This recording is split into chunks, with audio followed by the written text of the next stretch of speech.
আরে কাজলদা না, কত বছর পরে দেখছি। চোখ দুটো ঠিক আগের মতোই উজ্জ্বল। ক বছর পর দেখা হলো আমাদের? অনেক বছর, ঠিক মনে নেই। আচ্ছা, ক বছর হবে বলুন তো? 15 বছর 2 মাস 17 দিন। এই মা, দিনক্ষণ এভাবে মুখস্থ রেখেছেন? না রেখে উপায় কি বলো? এই একটা কাজ আমি বেশ পারি, মনে রাখা। আচ্ছা, আর কি কি মনে রেখেছেন?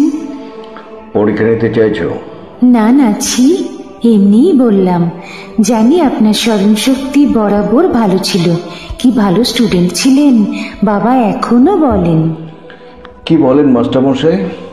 আমার কথা মনে আছে তার? তোমার বেনির ফিতে খুলে দিয়েছিলাম বলে তোমার সে কি বিশ্রী কান্না। অমনি তোমার বাবা কোথা থেকে লাঠি হাতে তেড়ে এলেন, সেই যে পালালাম। বিশ্রী কান্না আবার কি? আপনি বড্ড জ্বালাতেন আমায়।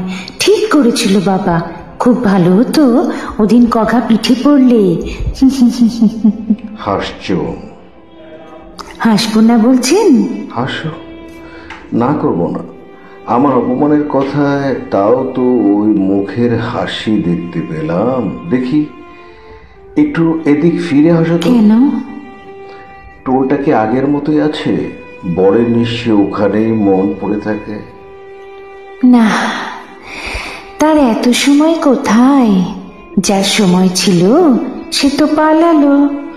তুমি কি চেয়েছিলে কেউ থাকুক? যাই কাজলদা, ছেলে স্কুল ছুটি হবে একটু বাদেই। পালাচ্ছ? আমি পালালেই দোষ, নিজে যে ছেলের খুব দোহাই দিচ্ছ। একটু বসি কোথাও, 15 মিনিট, না হয় 10 মিনিট। কি হবে বসে? কি হবে বা হয়নি ভেবে সময়টাকে থামিয়ে দিও না দরজার বাইরে। কাজলদা, কোনো কোনো সময় আমার মনে হয় আমি সেই ছোট্ট শ্রাবণী হয়ে গেছি। মায়ের জন্য পুজোর ফুল কুড়াতে তোমাদের বাগানে চুপচুপ করে সাত সকালে যাই। হ্যাঁ, তুমি যতই চুপি চুপি যেতে আমি ঠিক বুঝে যেতাম। হ্যাঁ, কেমন করে বুঝতে কাজলদা?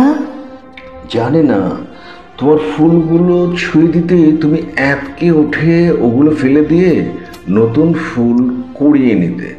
অন্যের ছোঁয়া ফুলে নাকি পুজো হয় না। কি অদ্ভুত সব নিয়ম ছিল। তবে কি জানো, আমি চাইতাম তুমি ফুল